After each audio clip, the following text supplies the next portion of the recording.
What's going on, everybody? Welcome to Frank Analysis. I'm your host, Franco. I am joined today by Addy Ads for a part two of the discussion that we had on the Ghislaine Maxwell trial. So, since then, she has been found guilty on 5 of the 6 counts. Addy Ads here has been on the ground covering this case. He's been on some adventures there ever since, mid November or so? And now you're still there in New York, Addy? Yeah, it was the 29th actually. The trial went exactly 30 days. The 29th to the 29th, I think it was. So, yeah, but I'm still in New York. I'm upstate a bit, as I told you before the show. And thanks again for having me on, Franco. It's always fun to do shows, and I always try to help people out when I can. And you've got a pretty big YouTube channel too, so it's cool to see people like yourself in this whole, whatever you want to call it, alternative media space or truth media or people's media, new media, public Right. intel.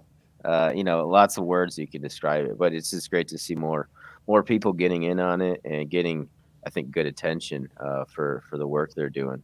But yeah, still in New York. Awesome, awesome. Yeah.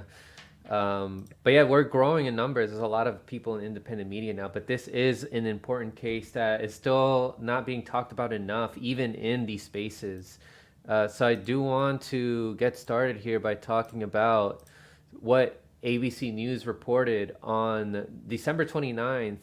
Jeffrey Epstein associate Ghislaine Maxwell guilty on 5 of 6 counts in sex trafficking case. So you were right on your prediction that she was only going to be found partially guilty. A jury has convicted Ghislaine Maxwell, the longtime associate of serial sex offender Jeffrey Epstein, on 5 of the 6 counts related to the abuse and trafficking of underage girls. Maxwell faced a 6 count indictment for allegedly conspiring with and aiding Epstein in his sexual abuse of underage girls between 1994 and 2004. So she's going to be in jail for quite a long time. I don't think she can last another 20 years. What do you say, man? What do you think? What do you say about these results here? Yeah, it was as you mentioned. My prediction in one sense was correct. Although I also said I thought the enticement charge would be the most likely charge to stick, and it was the only one that didn't. So I was very wrong in that sense. Uh, but it does feel like a bittersweet victory given the very limited, secretive nature of the government's prosecution in this trial. But nonetheless, like you mentioned, minimum 20 years. She's 60 years old. And, people have been known to live into what their early hundreds if you're really, really lucky. But, 80 years, that's like the average age, more or less. So, as a woman, too, living longer, she might have a few years left after that if that happens. But I think that's unlikely because that would be, I think, Judge Nathan being as lenient and generous as possible, such that she would only get 20 years. But it's effectively 25 to life when you look at how old she is. As you mentioned, she's up there, a bit in age at age 60. Obviously not, not in her 70s or 80s yet, but still 20. I think 20 years is definitely, depending on who you ask. Much different experience in prison for a 60-year-old than say a 15-year-old or 20-year-old, certainly. Yeah, and remember the case that her brother and sister were making, that she's being fed like moldy bread, only being fed like 1 egg a day. They're talking about the mistreatment that she's facing. That's definitely going to shorten her lifespan, right? But you got to talk to. Did you talk to both brother and sister, or only the brother? How was that experience like? What happened there? Yeah, I talked to Kevin and Isabel, pictured there. I actually never saw or encountered Ian Maxwell or Christine, who's the twin sister of Isabel and another older sister of Hmm. Ghislaine.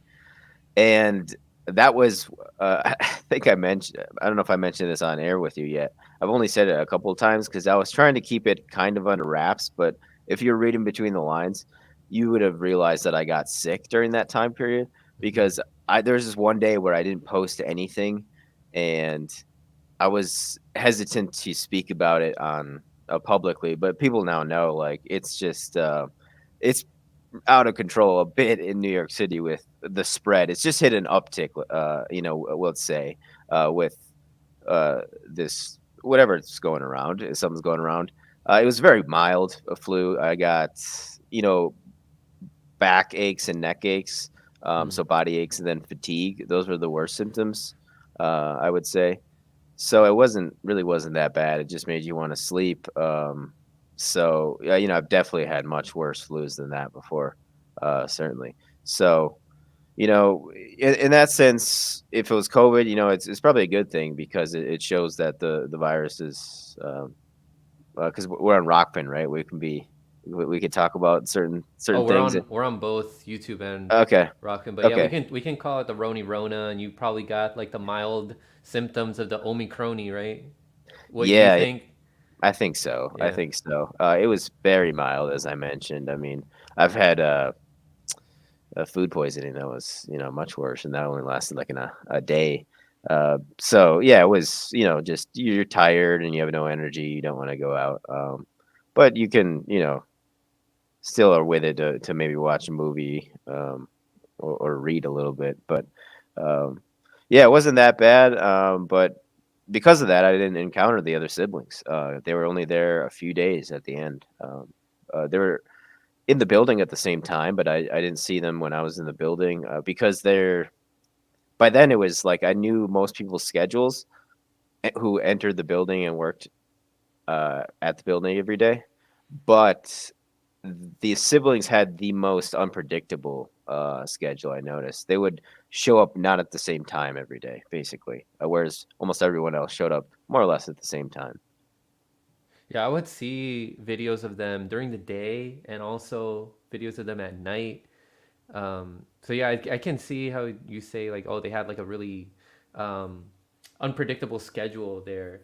I want to give a Mhm. shout out to people in the chat. We have Shadowban and his wife Tina, Vegetable Succumbs, War Deer Entertainment. How's it going, Warren, Diane, Terry, Scott, Leon, Pirate, Alex? If you guys have questions for Addy or myself, just let us know. We can answer those. Uh, but this is definitely, they're trying to act like this is it, right? Oh, case closed. We got Ghislaine. Before that, we got Epstein. But there's also this little black book, which is currently under FBI review. They're saying here in the Independent, and I know you reviewed this article, but this Yeah, gave us I a did. list of some names, right? But it's definitely not case closed. Like for a long time, many people, if people have been following the Epstein case, um, and have been keeping up with the work of such journalists like Whitney Webb, many others. If you watch Jason Burmas, there's another one that you gave a shout out to the other day, Ryan Dawson. Yeah, Um, yeah, he's a man. the connections just go so deep here. Like there's powerful people that are still in these positions of power. Investigations, in my opinion, should continue on these people. But what can you tell us about this? Yeah, yeah, I think you're right. I think investigations should be. It's almost like incessant, right? Like it never ends to a certain degree. But it reminds me of the Mexican government. I think they're called carpetas, which is basically a folder that they open up on people. And it doesn't mean you're under investigation for something criminal, but you're just like being watched, or at least just marked down as somehow being related to the drug war, right? So it makes me think of that, where we have to open up, folders on all these people, and keep them open, because we do primarily rely on open source intelligence, although whistleblowers at times as well. So, in that sense, yeah, I did see this article by the Independent, who I think we should note is known to have lied in the past, proven to have lied in the past. I don't know too much about this media outlet, but I do know that. Uh, so that being said, they were also the one, and you're right, Franco. I did cover this uh, particular article. They were also the one who broke the Jurorgate interview, the first one. And as far as the FBI, that was something too that was in the transcript. during of the testimony of Kelly McGuire, FBI agent who oversaw the search and seizure at 9 East 71st Street, was the fact that there were already evidence markings, tags, stickers on FBI evidence stickers on items, hard drives, and other pieces of evidence in Epstein's house, his vault, right, his safe. So why was that? The FBI agent Kelly McGuire was not able to explain that. Uh, why that is, I'm not really sure. Why you'd think there would be a demand for explaining why that was. Why did Epstein have that? Was it traded back to him by the FBI earlier in like the 2008 deal, or was it something that happened even more recently? It's tough to say. But also mentioned, which has been it's already known. Passports. There was an Austrian one where he was listed as Saudi Arabia as his place of residence, cash, diamonds, and a few other passports as well. And then the hard drives and such. So yeah, as far as Maxwell's black book, I don't know. It's not really news that the FBI would be looking at this, right? Right. It's kind of assumed, dude. Just looking at it. Yeah, right, right. It's like we're looking at it. We swear, and that's just kind of what it seems like a little bit. Is it pretty much like what were the list of names that were on there? Like who's there? Yeah, I actually haven't looked at her black book at large extensively. I'm not sure if it's even been released unredacted. I could be wrong on that, but there were certain people listed or named during the course of the trial Right. who was said to have been in contact with Ghislaine Maxwell, but none of that was really new information, And I think that's maybe somewhat of a misunderstanding people have about the Black Book is we know a lot of the names already, um, but at the same time, it's like, why were those flight manifests so redacted? Maybe those weren't necessarily contacts that were in either Maxwell or Epstein's black books. Maybe they just flew to the island, right? Um, so I think that's a possibility. Otherwise, why would they redact it? But again, one could argue, well, they redacted the search and seizure video for the Palm Beach Police Department when they did that raid in 2005. And anybody can find that on YouTube, So it's like, why? Maybe they redacted it, even though we already knew the information. Regardless, it looks weird, especially given Maureen Comey Mm-hmm. being the lead prosecutor. Basically, it's like Right. it's almost like they're trolling us. I don't know. Maybe I'm overthinking it or something. It's like they're boasting that they can get away with this with Maureen Comey as the lead prosecutor, and there's nothing we can do about it. Because it's like how is that blending in? That's the worst blend in candidate you could ever pick for this case, right? So yeah, I don't know what's going on there, but yeah, as far as the black book itself, I want to look to see if there's names we haven't seen before. One that I actually missed in my first kind of study of it was he's still the current president of the New York Times. His name is Oh. Stephen Dunbar Johnson, which he really has not been talked about that much. Because people mentioned like Maureen Powell Jobs, CEO of the Atlantic, and her and Ghislaine in bikinis. I don't know if you've seen that photo.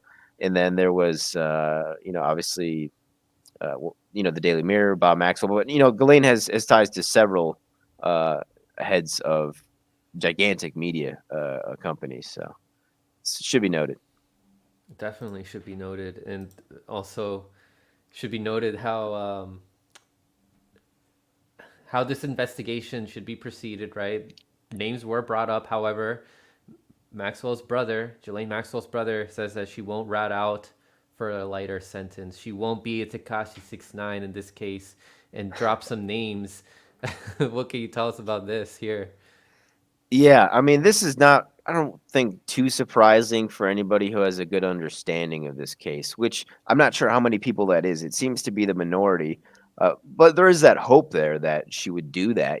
That's, uh, I think everybody wants that, probably, except for these people in the book, Hmm. or whoever she would name, and whoever that would implicate, right? Which is definitely a much smaller group of people than those who want to see that information.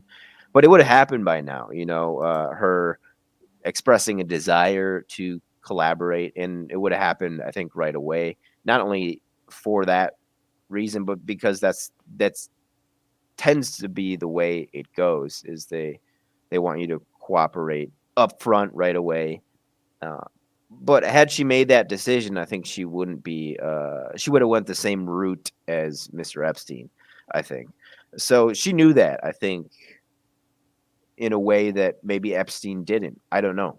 Why is she still breathing? Why is that? Was Epstein overconfident in his power, or was he misunderstanding of his power? Did he think he was more powerful than he actually was? Did he simply get scared and believe that the deep state wouldn't take care of him this time? And then renege on his contract, right, and betray them, in insofar as wanting to or expressing a desire to cooperate, collaborate, snitch, as people say. In that sense, it's why is that? Is Ghislaine Maxwell more powerful than Epstein ever was? I think that's a very good question. I believe she had seniority over him on the intelligence community. Uh, you know, a guy like Major Prather compares the relationship to one of a case officer, and then the asset, right? Like the one who is handled Epstein and the handler, which is Ghislaine Maxwell. So a bunch of ways to look at it, but that's not the way it was portrayed in court, certainly. And I would say in the mainstream media as well, they kind of see Epstein as this end all be all emperor, of this dark pyramid. But it was much bigger. It is much bigger. And he wasn't the emperor, he wasn't even the top of the pyramid in his own sphere to a degree, if Maxwell did have seniority over him.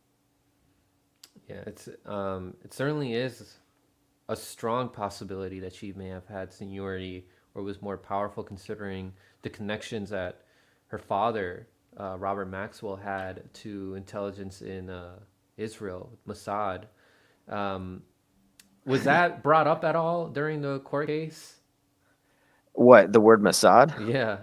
Oh, definitely not. No, this case, I think from the beginning, even Nathan said it's not going to focus anything outside of the experience of the four victims, basically, which I believe were chosen very, very carefully. Uh, you know, there was a couple people that would mention it uh, in the courthouse and outside of it, but I think the percentage of people who have an understanding of this case in the context and connection to the intelligence community was probably in the minority for those who attended the trial, and probably in the minority for most people who are aware of this case a bit. So, with Jurorgate coming out, which this writer from Britain and Australia, her name is Lucia Osborne Crowley, who also works for The Independent, was the one who broke that interview with Scotty David, I believe his name is, his pseudonym or pseudo pseudonym, because it's Hmm. his first name and his middle name. A juror who came out revealing that he had disclosed past sexual abuse as a child, being a victim, and how he had explained that to the jury and his recollection process of the memory, which sounded like it aided the prosecution a bit. So that was immediately the argument that Christian Everdale went for, uh, dismissing the need or desire to bring forth the juror to the court at all. He simply requested a new trial entirely. Um, so that's the development there. The hearing for that is on the 19th, and then the government's response is on the 2nd of February with a reply from the defense a week later on the 9th. And then Tuesday of this week, they actually did have a call in line, but this time for the civil suit between Prince Andrew and Virginia Giuffre, Hmm. Giuffre being the plaintiff there. and still awaiting, to best of my knowledge, a response from Lewis Kaplan. I'm guessing he's not going to dismiss this. It seems like a pretty weak argument from Prince Andrew and his lawyers, and that's just my guess. But just reporting things as they come, I try to do that. So, but if I had to guess, I would say it's going to go forward to the next step, because Judge Lewis Kaplan seemed to be pretty strict. I would say more conservative and strict than Judge Nathan, for example, at least in the way he communicates. So we'll see how that manifests in court. Yeah, that excuse that Prince Andrew's lawyers are saying is pretty weak about, oh, but this was settled with Giuffre and Epstein. So here is an article from the Guardian. Can the Virginia Giuffre and Jeffrey Epstein deal protect Prince Andrew? Sounds like you were saying that you don't think so, but I just want to read a little bit of what the article says here. The merits of Virginia Giuffre's sex assault lawsuit against Prince Andrew are still far from being tested in court. In New York on Tuesday, lawyers for the prince asked the judge Louis Kaplan to stop the case ever getting there. Commenting on the case, other New York lawyers were doubtful that Andrew's legal team would be successful and questioned why the prince's representatives had not settled out of court. Andrew says he has no memory of meeting Giuffre, even though if you see the thumbnail, there's a clear picture there of them meeting each other. And this article goes on to say, and vehemently denies alleged assaults in London, New York, and the U.S. Virgin Islands when Giuffre was 17. On Tuesday, the lawyer, Andrew Brad Bretler, argued that the case against the prince should be thrown out on the basis of a 2009 financial settlement between Giuffre and the financier and sex offender Jeffrey Epstein. However, in that settlement, though, Addy adds, was there any mention at all of Prince Andrews? Like, doesn't that make this case that they're making here very weak if there was no mention of Andrews? Yeah, he was not mentioned. That is correct. And there was actually a document that was provided, or text from a document that seemed to really help Giuffre and her lawyers in this case, which the name her lawyer's name is escaping me right now in this particular suit. But yeah, it did seem to me to be weak, and it seemed to be weak, I think, to other people, at least a couple of other people that I've read about reporting on this. But in that sense, this has become an extended chapter, maybe overtime, right, in the Ghislaine Maxwell trial. Yeah. A weird overtime where she's already been convicted but not sentenced, and there's a possible mistrial. So it's quite a development, I have to say. People, as maybe you would expect, becoming speculative about who this juror is, who is he tied to? Is there something going on in the background with who was selected as a jury, or why this is happening, which is completely understandable, although no proof there. I'm just curious how Crowley was able to get in touch with this person. Was that through Vicky Ward of Vanity Fair? Because I saw them together at the courthouse frequently, Crowley and Ward. And why didn't, I mean, I'm guessing the juror is regretting his decision, but maybe not. I'm not really sure what is motivating this guy. Maybe he just wanted his quick 15 minutes of fame, or there's something deeper going on there. Who knows? Yeah.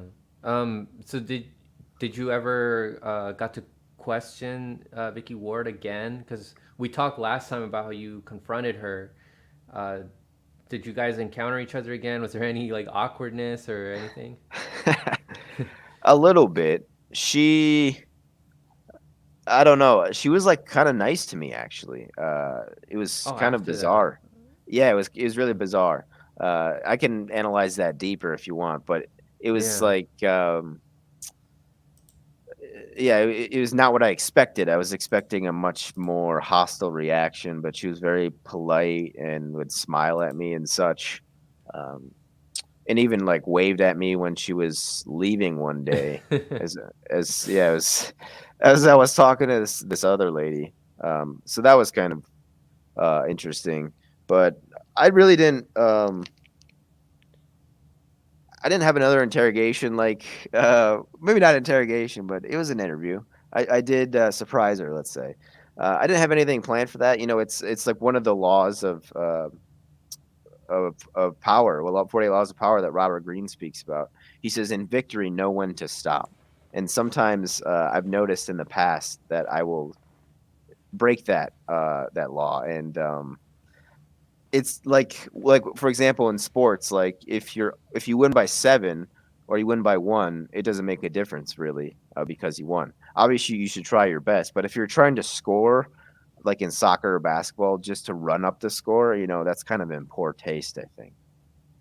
So I get what you mean. Like, what's the point in overkilling it if you're already gonna get that W that's gonna get counted on your record for that season, right? yeah, You yeah. already exposed enough, is what you're saying, right? Or from that interview that you had with her. So why continue to push it? And I think she kind of knows that, but now she's trying to play like, oh look, yeah, I'm not guilty, just like smiling and waving or whatever.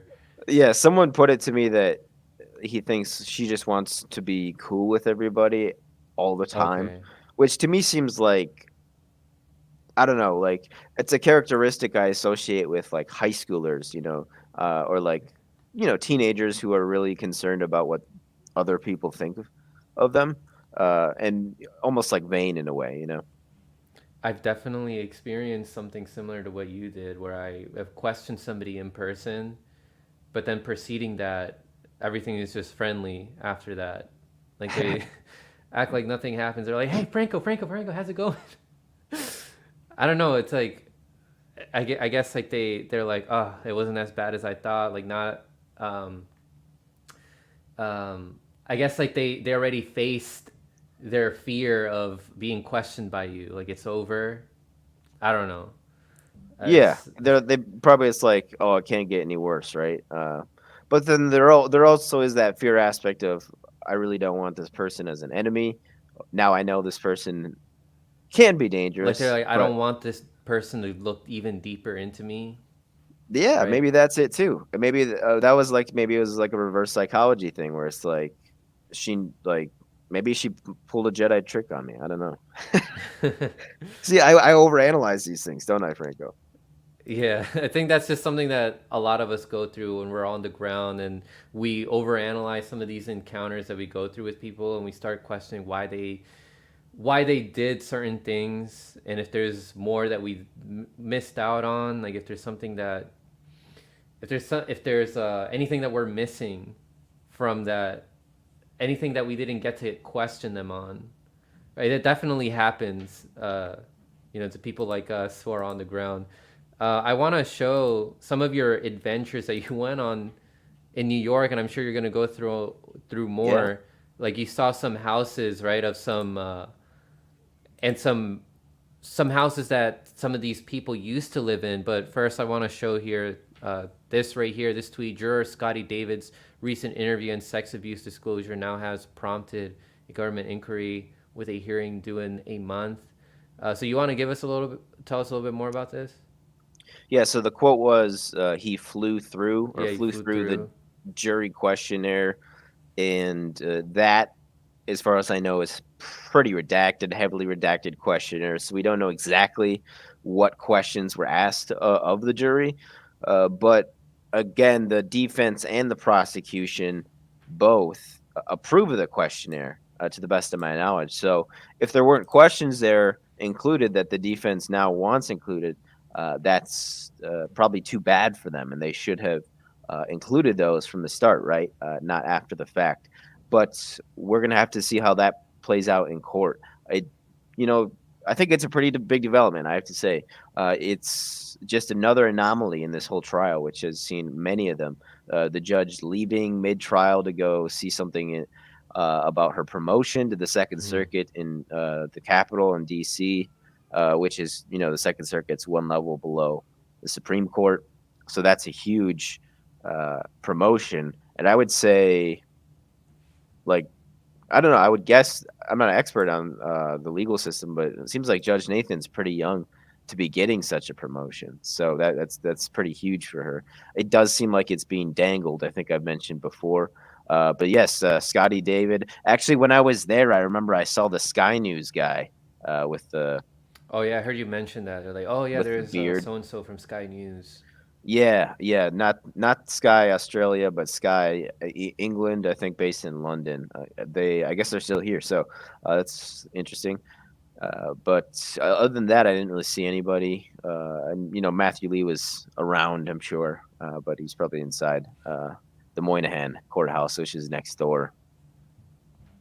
Okay, and then here we are at 30 Vandom, owned by Mark Epstein, and former business address of his ex-girlfriend, children's photographer Joyce Anderson. How far away was this from the court and everything where you were staying, and what can you tell us about this place? Yeah, this was still in Manhattan, but it was. I'm trying to think. From where I was staying initially before I went upstate, it was probably a 20-minute walk or so. I'm just estimating right now. It was, I would say, within half an hour walking distance, because I came at it from a different angle the day I went that day.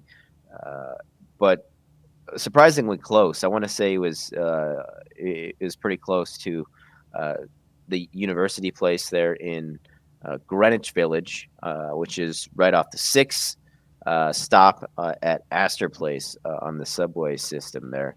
But yes, this building was owned by Mark Epstein and used as the former business address of his ex-girlfriend, children's photographer Joyce Anderson, who I Mm. actually called a couple weeks ago, and her quote was, "I have no information for you. Have a great day." I believe it was, because I was asking about the extent of her relationship with Jeff Epstein, Yeah. and Mark Epstein asserts there was none, and they never met. Although that seems highly unlikely to me. If you're, I mean, the Epstein brothers worked together, and they lived in the same city. You'd think they would have encountered each other's girlfriends, right?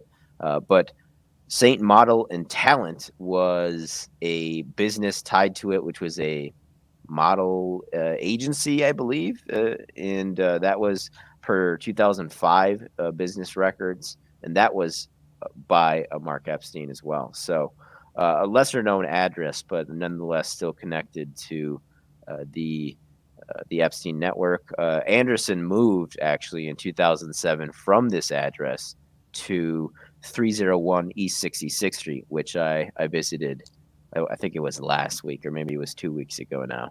And that's also managed by OSA Properties, which is Mark Epstein's, and most of those apartments are owned by Mark Epstein there. And that address has many ties to uh, people in Epstein's network.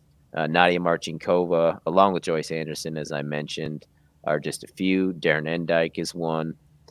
Yes, is quite a few over there on 66th Street as well. And just reading that children's photographer to describe Joyce Anderson sounds so chilling to me, considering what secret business Epstein was running, right, or was involved in. Yeah.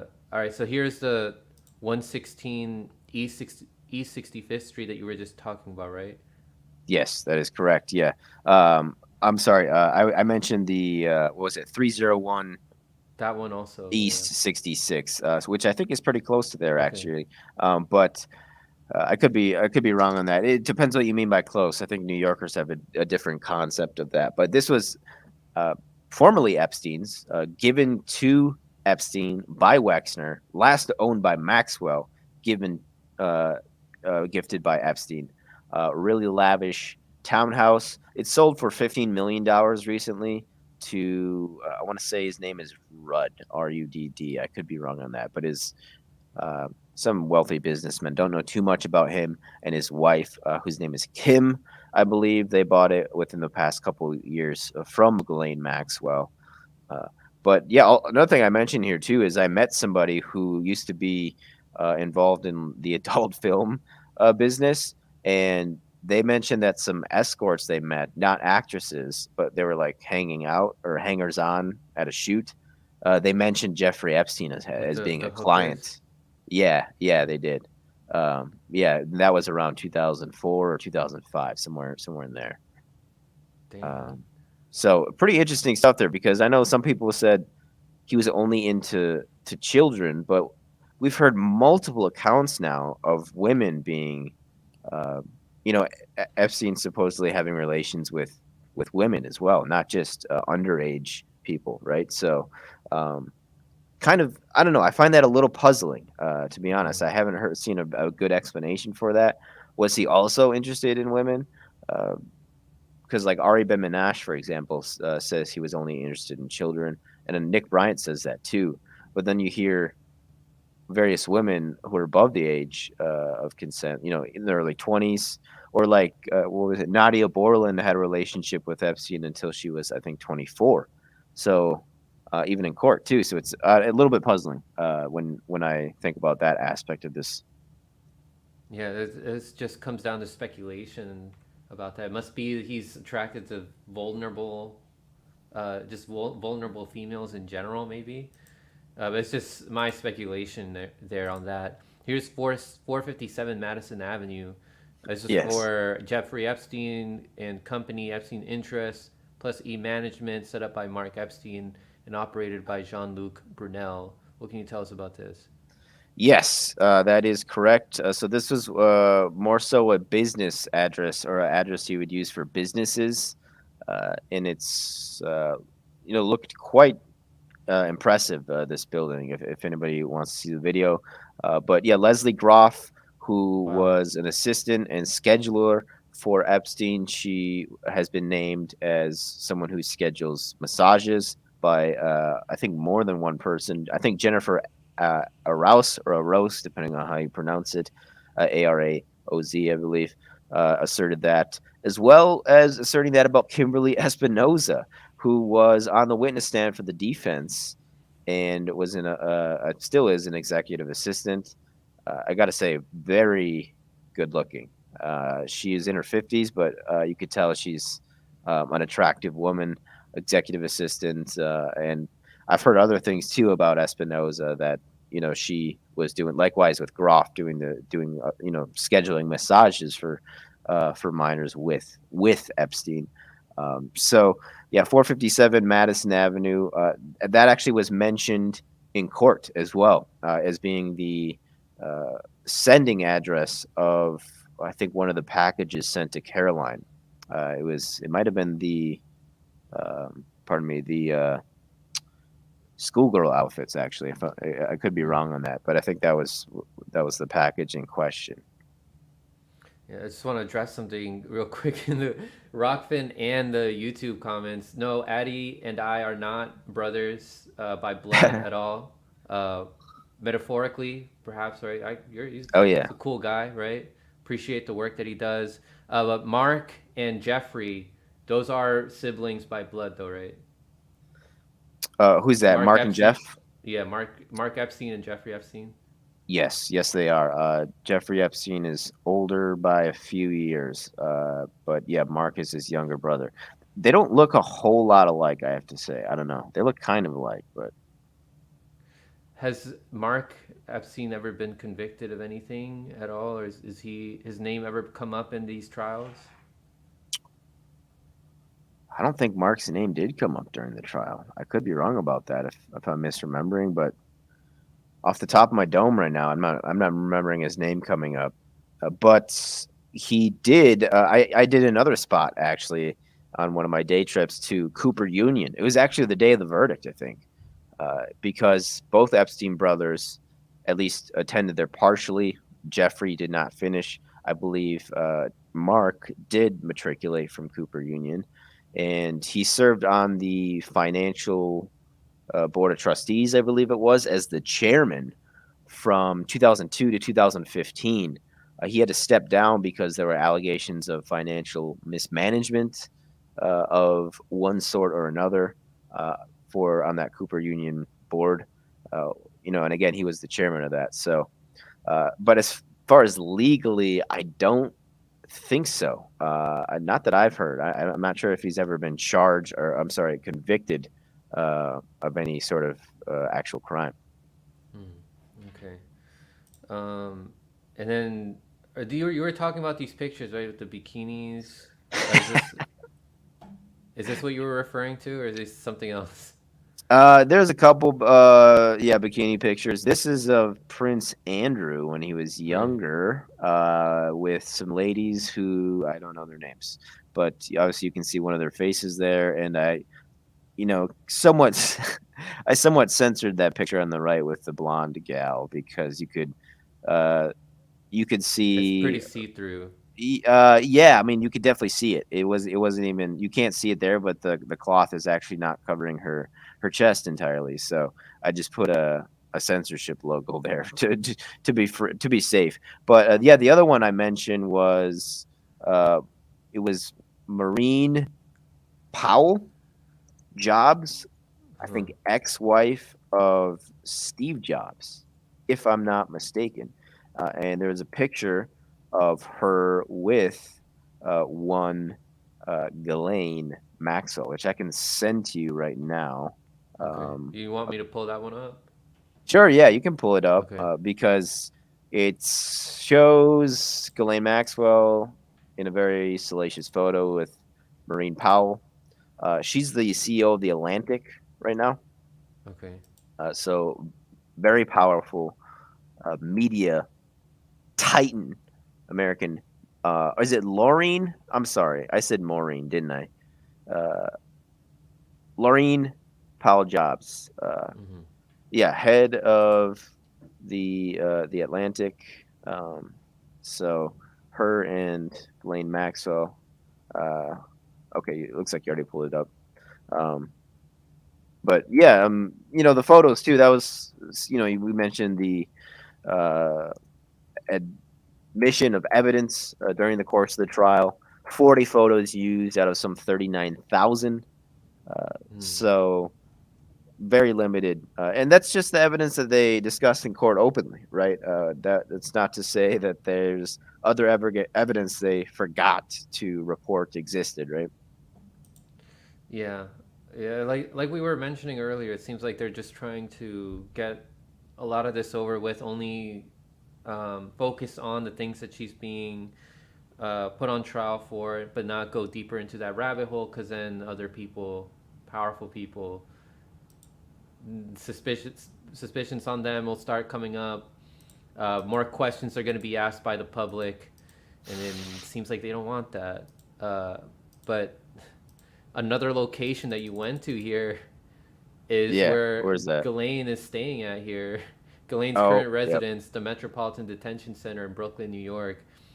I Yes. remember you mentioning with the individual you're standing here with that the vibes were really creepy here, right? Or what can you tell us about this place? Yeah, yeah, I did say I did say that Yeah. actually. I said something like there's just like an energy to Brooklyn that seems a bit dark. And New Yorker agreed with me. He said, "Yeah, part of it's good, but yeah, he kind of agreed with me there." Um, it's weird. Like on that sidewalk there, that I was there with Nadia L, who's a local New Yorker. She actually lost her job as a teacher because she refused to bend the knee, which I think people know what that means.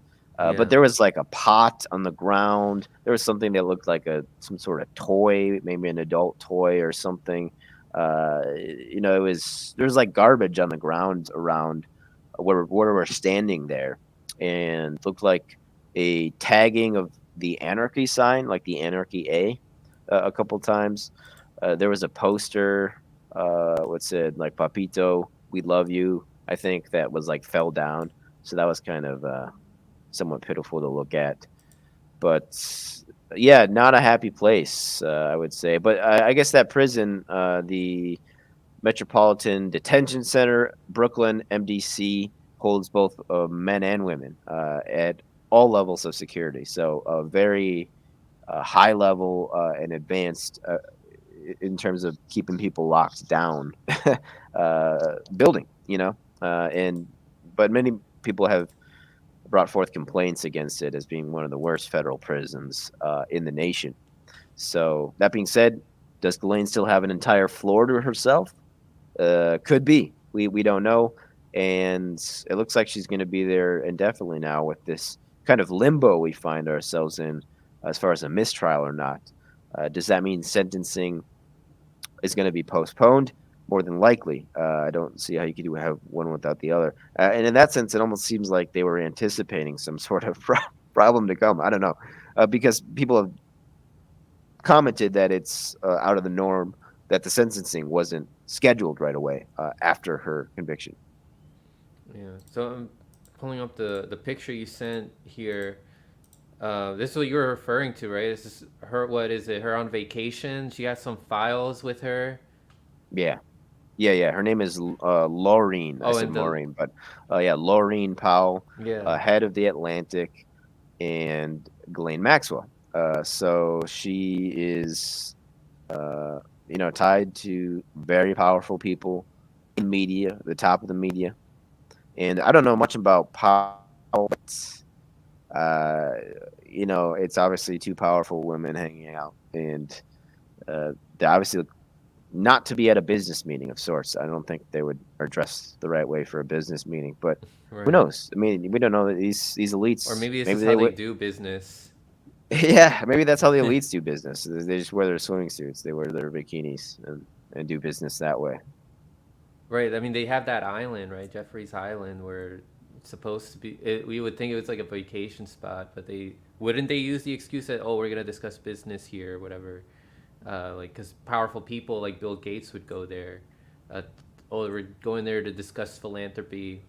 Um, but yeah, it just shows like how these powerful people discuss their business or who knows what it is in a lax environment. Yeah, yeah, definitely. And if anything, just shows you how comfortable they were with each other. So it begs the question: why is the relationship uh, that informal? I think it shows deeper connections. And she's in a position, a powerful position in media. I'm sure was me speculating. I'm sure other people in positions of power in media may have also had connections to Ghislaine and Jeffrey, and which is why maybe that's why the coverage on this is so lax. But also, who owns these media outlets too, right? But yeah, For what are your sure. thoughts on that? Yeah. It's a increased centralization that is a characteristic, I think, not just of the media, but of so many sectors in society in general, whereby the lion's share of the control of markets are, as time has gone on, went or going to fewer and fewer people. So you have even looking at a single entity like any outlet. It doesn't even have to be the New York Times, the Daily Beast, or any of these outlets. The number of people that are on their teams are much smaller, but the power they have has basically stayed the same. So, in that sense, you have more and more media power being accrued by fewer and fewer people, and that's just one, I think, characteristic of that centralization. But yeah, that's with regards to the media. But like I said, I think you can see that in many sectors of society. Even just looking at wealth and the wealth transfer that happened last year, which I think was the greatest ever, if I'm not mistaken. And then '08 being first or second as well.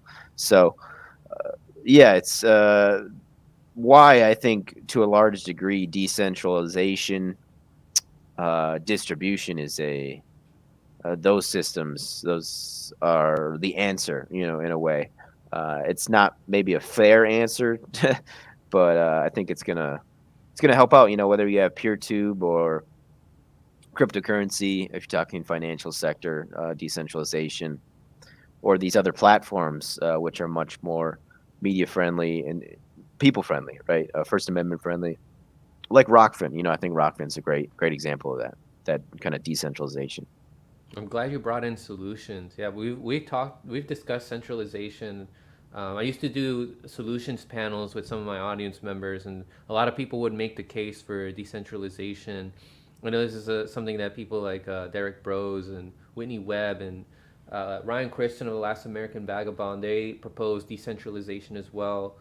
But definitely, all these new alternative platforms other than the ones that are heavily suppressing the people should be supported right now. And you were in one of those tweets there. You were promoting Buy Me a Coffee. Like, that's one place where people can support your work. Where else can people support your work? Yeah, Buy Me a Coffee is great because even if you're not American, you can. Because I know for like Venmo and PayPal, I'm sorry, Venmo and Cash App, you have to be American or have an American bank, I believe. So Buy Me a Coffee is great in that sense. But some people love to use the Cash App and Venmo. I try not to send people to PayPal because they take a bit off the top. Yeah. But as far as subscriptions, I still have a Patreon and I still have Subscribestar. And I just made a GoFundMe. I'm going to make another one today. One is for this investigation I just opened up because this YouTuber who I've interviewed before, and I've actually stayed at her house before. Kirsten W. died earlier or actually last night. So that was quite unfortunate news.